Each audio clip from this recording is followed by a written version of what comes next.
Hello hi friends, ഇത് നമ്മൾ എത്തിയിട്ടുള്ളത് ഒരു സർപ്രൈസ്ഡ് ഏരിയ ആണ്. ഞങ്ങൾ ഇന്ന് എത്തിയിട്ടുള്ളത് വാട്ടർ ഫ്രണ്ട് മാർക്കറ്റ് ഫിഷിൻ്റെ ഏരിയയിലാണ്. അതിൻ്റെ ബാക്ക് സൈഡിലായിട്ട് നമുക്കൊരു കോഫി ഷോപ്പ് കാര്യങ്ങളൊക്കെ ഉള്ളൊരു ഏരിയ ഉണ്ട്. ജസ്റ്റ് ചെറിയൊരു ഭാഗം മാത്രമാണ് നിങ്ങൾ കാണിക്കുന്നത്.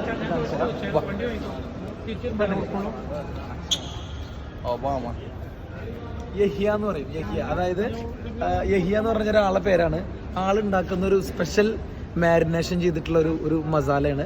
ആ മസാലയിൽ നമ്മൾ എന്ത് ചെയ്യും, ഈ ഫിഷ് മാർക്കറ്റാണ് ഏരിയ. ഞാൻ അതിൻ്റെ ഉള്ളിലോട്ട് പോയിട്ടില്ല. ഇതേ അതിനുള്ളിൽ കാണുന്നില്ലേ, അതിനുള്ളിലാണ് ഫിഷ്. നമ്മൾ അവിടുന്ന് ഏത് ഫിഷ് വേണമെങ്കിലും സെലക്ട് ചെയ്തെടുത്തിട്ട് നമ്മൾ ഈ ഗ്രിൽ ഫിഷിൻ്റെ ഏരിയയിൽ കൊടുക്കും. ഇതാണ് അവരുടെ യഹിയ. അതായത് അവരവിടുന്ന് എന്താ നമ്മൾ സെലക്ട് ചെയ്യുന്ന ഫിഷ് കൊടുത്തിട്ട് അവരെന്ത് ചെയ്യും, അതിനെ അടിപൊളിയായിട്ട് മാരിനേറ്റ് ചെയ്ത് ഗ്രില്ല് ചെയ്തിട്ട് നമ്മൾ ഇവിടെ ഇരുന്നിട്ട് കഴിക്കാനുള്ള ഒരു ഏരിയയാണ്. അതുമാത്രമല്ല നമുക്ക് തന്നില്ലേ നല്ലൊരു വ്യൂ ആണ് ഇവിടെ കാണുന്നത്. കണ്ടില്ലേ?